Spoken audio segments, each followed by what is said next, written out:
There's a special tier of actors in Hollywood, not quite superstars, but close enough to smell the 8-figure paychecks. They flirted with the big leagues. 15 to 20 million per film was almost in reach, but then something slipped. Suddenly, that red carpet started rolling in reverse, and instead of A-list blockbusters, they ended up in questionable thrillers. Usually all it takes is one box office bomb, a single mega flop, second chances sometimes. But there's one guy, one very specific actor, who never had that giant failure. No epic crash, no public meltdown. Critics love him, directors praise him, and for a while everyone thought he was this close to joining the superstar club. So what happened? Maybe he just didn't want it. At the peak of his hype, Tom Hardy started turning down major roles left and right. And sure, in hindsight, some of those movies flopped, which made Hardy look like a genius with psychic script reading powers. But others? Those roles might have actually helped him level up into full-blown superstardom. But back in the early days, he didn't exactly take rejection well, especially when it came with creative insults, like during his audition for Pride and Prejudice. Everyone on set apparently liked him, but producer Stacy Snyder shut it down cold. Her exact words, "You're great, Tom, but this is a women's movie, and no woman imagines Mr. Darcy looking like you." Meanwhile, right next door, in the studio, literally next door, they were casting a gritty film about British street thugs. People were throwing money at Tom Hardy. He once said that Pride and Prejudice was the most painful rejection of his career. Today's story is about Tom Hardy, the man who, according to Shia LaBeouf, is a true expert at looking like a raging alcoholic without ever touching a drop. Tom Hardy was born in the UK, so naturally he was once in the running to be the next James Bond. Like every other British actor with a jawline and a passport, he auditioned and didn't get it. Why? Apparently, he looked too rural, which is hilarious considering they did give the role to Daniel Craig, a man who looks like he was forged in a pub brawl. Back in the 90s, Tom Hardy became a model, almost like our favorite philosopher. Hardy won a modeling competition, rocked some designer tights, and started flashing abs for fashion brands. As soon as the contract expired, he was out. Let's just say it hit harder than a Statham roundhouse. But Hardy came from a well-off family, so his version of rebellion? Stealing cars from the neighbors. He'd get caught, scolded, maybe wagged at by someone's posh uncle, and then sent home. No real consequences. Hardy's first ever role was a small part in the miniseries Band of Brothers. It wasn't huge, but hey, his character actually had a name. That tiny credit was just enough to sneak him into Ridley Scott's war epic Black Hawk Down. Hardy looked good in camo, and Hollywood noticed. 2 solid war projects back-to-back gave his career a decent push. Casting directors started circling. Suddenly, he was being called in for all kinds of roles, mostly second or third lead. Between 2002 and 2003, Hardy appeared in 4 different films, but the one everyone was watching was the last one, Star Trek Nemesis. This was supposed to be his big break. A blockbuster role, a massive franchise, a bald villain monologuing in space.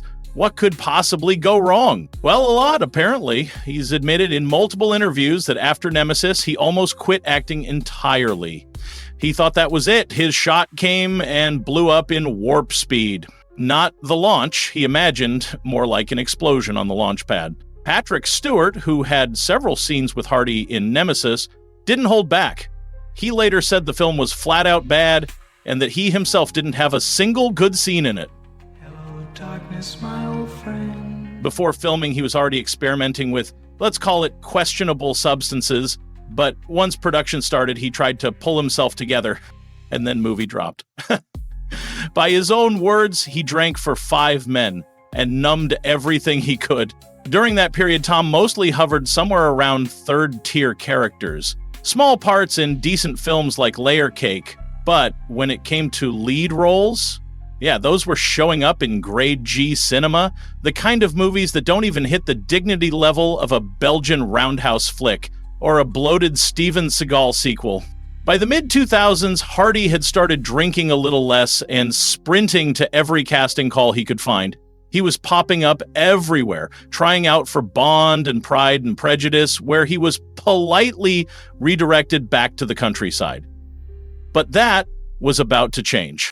Among Hardy's kind of sorta successful projects during that time were the British miniseries The Virgin Queen and a supporting role in Sofia Coppola's Marie Antoinette. The show didn't make much noise, no surprise there, and Marie Antoinette, it flopped. So, once again, nobody really noticed Tom Hardy. Then came Hardy's first true lead role, a 2006 film called Minotaur. And if you're wondering if it was some kind of bold, metaphorical indie drama, no, it was exactly what it sounds like. A mythological monster movie, complete with bad CGI, confusing screams, and a viewer rating of 2 out of 10. The budget for Minotaur was $7 million. It made $1 million. But then he landed a contract with the BBC and started jumping into various TV projects. Sometimes, like in Flood, he was just the 5th guy from the left floating in the background. Other times, like in Andromeda, he had more screen time, more lines, and almost looked like someone the camera actually wanted to follow. It wasn't glamorous, but it kept him working and slowly rebuilding his career. In 2007, Hardy finally got his breakthrough with a film called Stuart, A Life Backwards. It was about an alcoholic and drug addict whose life unraveled in reverse. And this time, Hardy wasn't just lurking in the background, he was front and center. But let's be clear, this isn't one of those stories where a producer just knew he was the one. There was no magical casting moment, no dramatic "we've found our guy" epiphany. He went through every round of auditions, competed with nearly 100 other actors, and came out on top. Years later, he said it was the first film he actually expected something from.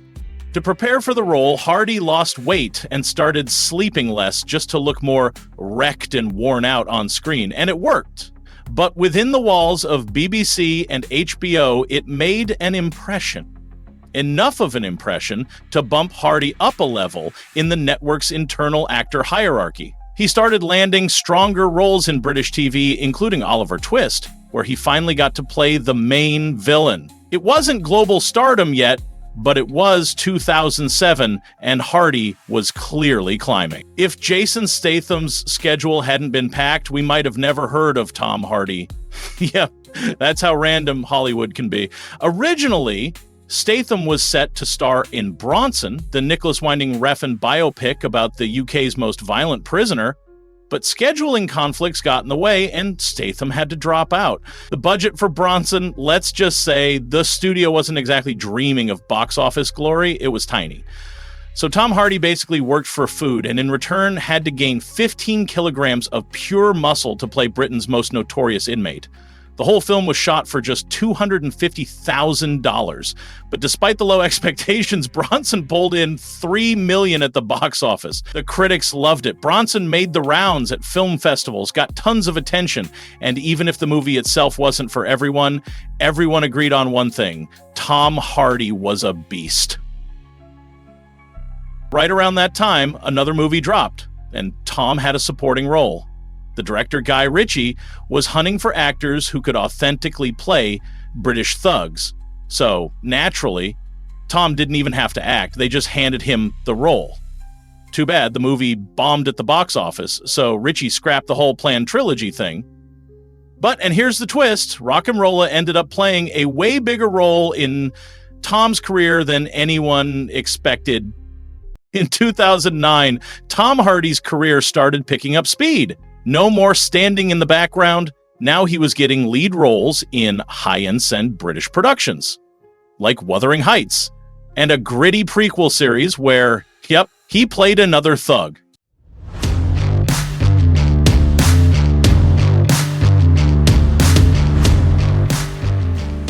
Well, Tom Hardy hit the global stage thanks to one man.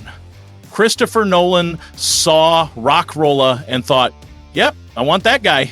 He didn't blow up buildings or save the world, but being in a movie that made $830 million while critics and fans lost their minds, that's a big deal. After that, Tom kind of ghosted the BBC. Then Tom got his next role thanks to a hotel room with a leather couch. But no, it wasn't that kind of casting. Hardy was supposed to audition the next day, but instead he just barged into director Gavin O'Connor's room a day early. He gave an impromptu performance, nailed it, and boom, got the role. Meanwhile, the less creative actors, the ones who didn't storm into hotel rooms, got sent home. According to legend, Hardy and the director even shared that room for a few days, shaping the character together and adding extra details. And no, before you ask, nothing weird happened. Warrior had one major problem. It came out after The Fighter, the one with Marky Mark and Christian Bale. Naturally, everyone blamed that for its box office flop, which is kind of unfair considering how hard Tom went for the role. We're talking broken finger, 2 busted ribs, and just for fun, he injured Joel Edgerton so badly the guy was out for 2 months. Joel didn't mind, though, said it gave him time to really enjoy the shoot. The Fighter dropped in late 2010, made $129 million on a $25 million budget. Warrior, same budget. Box office, just $23 million. But here's the twist. Warrior actually has way more fan ratings online, so maybe it did find its audience just on DVD and Blu-ray. Right after Warrior, Tom Hardy got offered the lead in a Total Recall remake. If he'd said yes, we'd have gotten a jacked up Tom in space, basically doing a Schwarzenegger impression. But he passed, and lucky him, the movie flopped hard. So, yeah, skipping that one was solid career move. Then came Tinker Tailor Soldier Spy. Tom said he really wanted to do a film with Gary Oldman, the guy he called the greatest actor ever. And guess what? He got lucky. Originally, the role went to Michael Fassbender, but thanks to delays on X-Men, Fassbender had to drop out. That's when they turned to Hardy. And even though he was locked into another contract, he still said yes because, well, it's Gary Oldman. Tom Hardy agreed to star in The Dark Knight Rises without even reading the script. To play Bane, he had to wear boots with extra thick soles because Tom's 5'9" and Christian Bale is 6 foot. But Bane was supposed to tower over Batman. So sometimes Nolan had to angle the camera just right to make Tom look huge. Hardy, trying to help out, just kept bulking up. Producers later joked they were waiting for a call from set. Like, yeah, Tom exploded during training, but somehow he held it together. He did cause a few headaches, though, especially for the makeup team. The guy's covered in tattoos, and it took forever to hide them. And then there was the voice.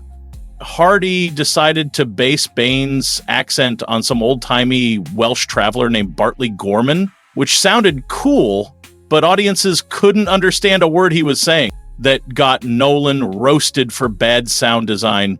Rumor has it the studio even tried to fix Hardy's voice in post, but it stayed mostly the same. Still, mumbling or not, Hardy's performance got praise. And the film? Over $1 billion at the box office with $250 million budget. Not bad for a guy in platform boots. Around the same time as The Dark Knight Rises, Tom Hardy had 2 more films coming out, Lawless and This Means War. Now, here's the twist. This Means War was actually shot before the other 2. That's why Hardy looks way less bulky in it. The order went like this. This Means War filmed in 2010, Lawless in early 2011, and The Dark Knight Rises mid-2011. So yeah, from rom-com Tom to Moonshine Outlaw to Muscle Mountain Bane, all in 1 year. This Means War had some behind-the-scenes drama. It went through multiple cuts and audience test screenings. Turned out, women loved it, so the studio delayed the release by several months to drop it right on Valentine's Day 2012.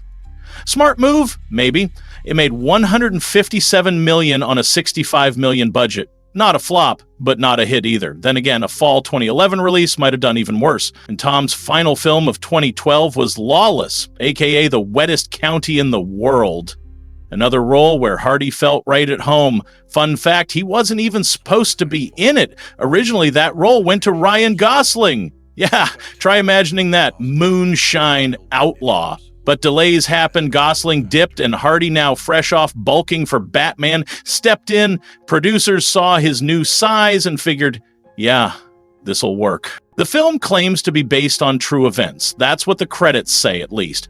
But really, it's all from the stories told by the author's grandpa, as in, my granddaddy swears it happened. So maybe it's true, or maybe it's 100% made up.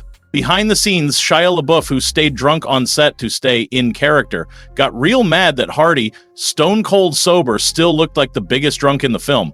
So Shia kept bugging Tom with questions and creative suggestions. Eventually, Hardy snapped and suggested Shia take it outside. So they did, yep, full-on fight on set. Crew members confirmed it actually happened, though depending on who you asked, either Shia or Tom had to be carried out afterward. There's always that one insider who saw it all. The film made $56 million on a $25 million budget. Not bad, considering one of the actors nearly got knocked out for real. Between 2012 and 2015, Tom Hardy showed up in 3 films. Child 44, a Soviet thriller that cost $50 million and made just $12 million. Then there was The Drop, small-time crime drama, also known as the final film of James Gandolfini. Respectable performance, but nothing major. And finally, Locke, a one-man show in a car. Literally, the entire movie takes place in a moving vehicle. Budget, tiny. But the film actually made its money back and then some. During this time, there was supposed to be a big, loud blockbuster with Tom Hardy in the lead. It was actually shot back in 2012, but thanks to a mountain of problems, it didn't hit theaters until 2015. Development on this thing started in the early 2000s. Back then, the role of Max still belonged to Mel Gibson, but when the Iraq War began, the studio hit pause because, hey, maybe a movie about post-apocalyptic chaos wasn't what audiences wanted right then. Production tried again in 2006, and then Mel Gibson happened. The man went full tabloid, driving drunk, shouting very questionable things, and let's just say Hollywood suddenly didn't want that Max anymore. They finally dragged Max out of the storage closet in the early 2010s. Gibson was canceled and exiled. At one point, they almost handed the role to Jeremy Renner. Yeah, remember when Hollywood was trying to make him the next big thing? Spoiler, he got shot down and then run over. In the end, the keys to the apocalypse went to Tom Hardy. Shoot in Australia like the good old Mad Max days. Keep the budget tight, maybe 100 to 130 million. But just as filming was about to begin, boom! Nature said, "Not today, George Miller." The Australian desert, where the whole post-apocalyptic hellscape was supposed to happen, suddenly bloomed like full-on flowers. Beautiful, unless you're trying to film a world that's supposed to be dead. The whole crew, including Hardy, got loaded onto a boat and shipped off to Namibia. Nice change of scenery. But surprise, the chaos only leveled up. First off, the filmmakers promised not to blow up the desert, so naturally they blew it up, twice as hard. Then came the vibes. Tom Hardy was constantly clashing with director George Miller and Charlize Theron.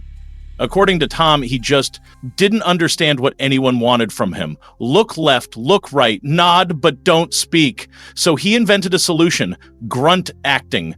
Every time he had something to say, he just growled. Charlize, meanwhile, was losing it, not just from the arguments, but from Hardy's epic delays.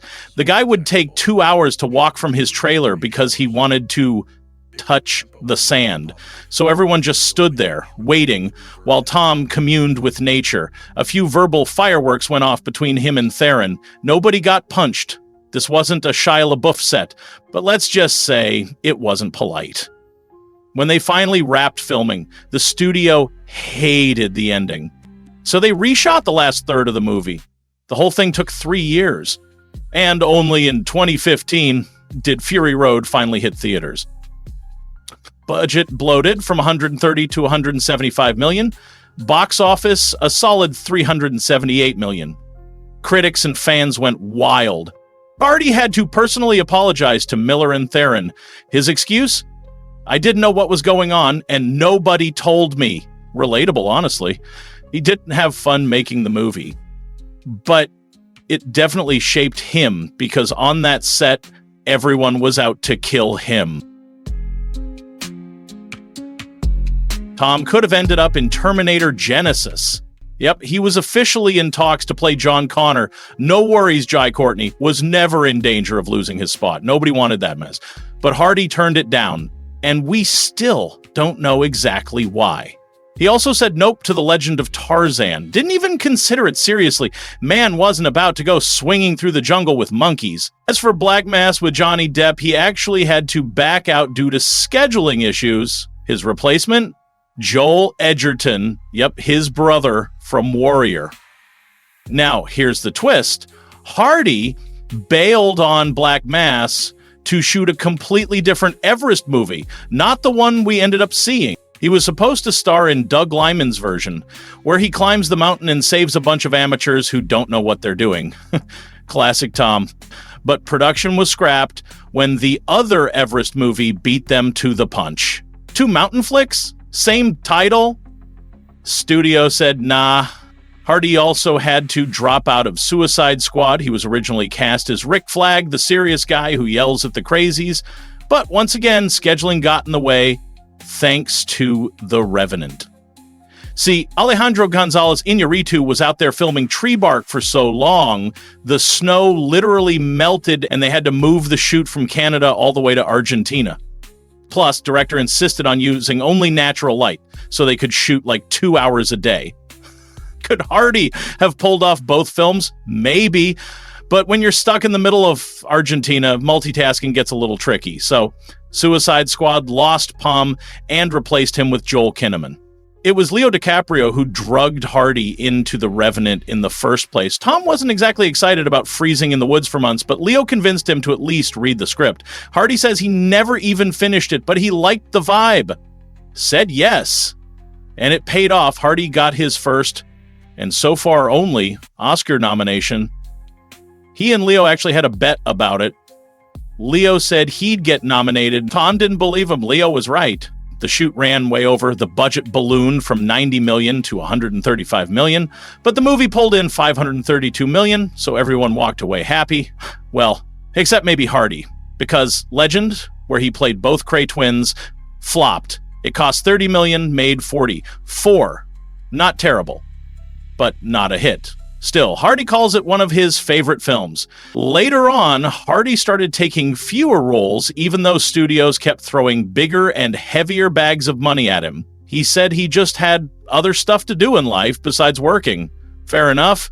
In 2017, he took a small role in Christopher Nolan's Dunkirk. And when the guy who launched your Hollywood career calls you, you pick up. Dunkirk ended up being a massive hit, making $526 million on a $100 million budget. That same year, Hardy returned to television with the series Taboo. Now, there's still no season 2, and people usually blame the big budget, not so great viewership and Hardy's mysterious schedule. No one really knows what he's doing, but he's definitely not on set. Maybe he's out there choking people at jiu-jitsu tournaments. Because yeah, Hardy loves that. But Taboo hasn't been officially canceled, so in theory, season 2 could still happen. In 2018, Hardy said yes to Venom, not for the paycheck, but because his kids begged him to. Seriously. They talked him into it. He got $7 million for the first one, $12 million for the sequel, and $20 million for the third. $10 million for playing Eddie Brock, and another $10 million for voicing Venom. So, yay, the first Venom made a wild $856 million on a $100 million budget. The second made $506 million on $110 million in the middle of COVID. And the third one pulled in just over $450 million on a $120 million budget. Still solid. But Hardy said he's done. That was his last symbiote adventure. Outside of Venom, he showed up in The Bike Riders, 2024, and Capone, where he basically went full Oscar Mafia, but the critics were like, nah, both films flopped, but to be fair, the budgets were tiny. Hardy's bouncing back. New movies, a Guy Ritchie series. He's booked, busy, and doing just fine. Thanks for watching. If you like this kind of content, hit that like and subscribe. The channel's still fresh, and your support keeps it alive.